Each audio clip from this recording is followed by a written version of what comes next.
Hey, what's going on? You know who it is. You know what it is. All right, you guys, peep game. All right, man, check this out, man. Let me talk about, the kid from Philly, Jaron Boots Ennis.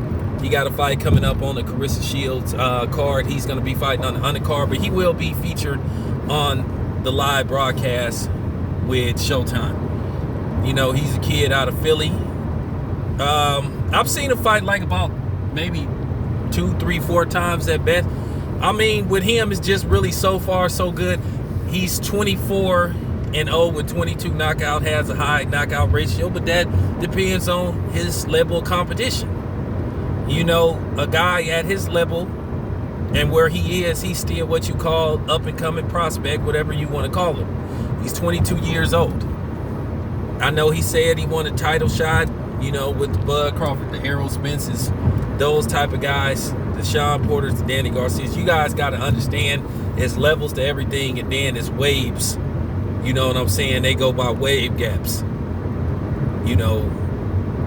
Young versus old, like guys up and coming, gatekeepers, different type of levels and elements to boxing. As far as Ennis go, he probably won't touch those guys like the Errol Spences, the Sean Porters, or Danny Garcia. If he do, that's good for him. If he don't, then it's no big deal. At the end of the day, he's 22 years old. He don't have the experience yet.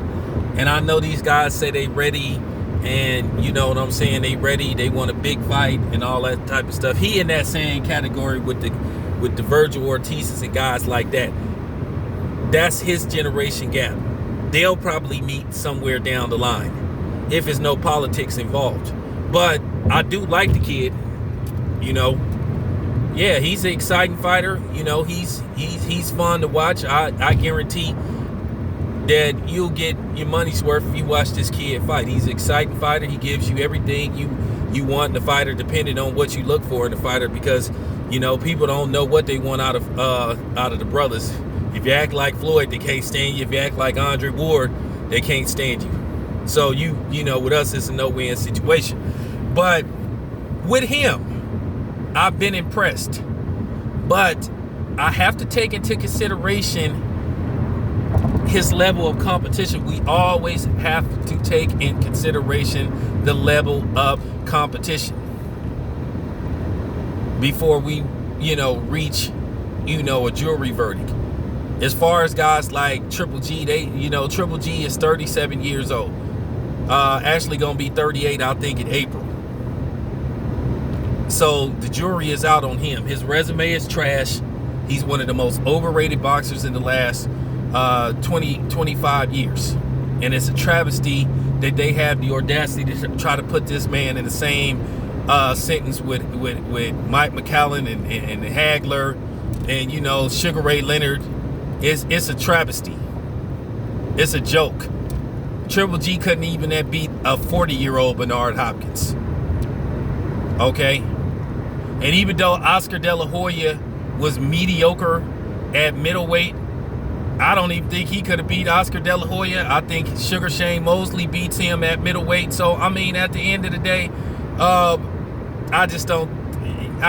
just know what I know about Triple G. I seen it. I warned people 5 years ago about the dude back in 2015 when I first got on YouTube. But yeah, when you get to guys like Ennis, even though he's a welterweight, the jury is still out on him. And like I said before, he's still what you call a prospect, up-and-coming fighter.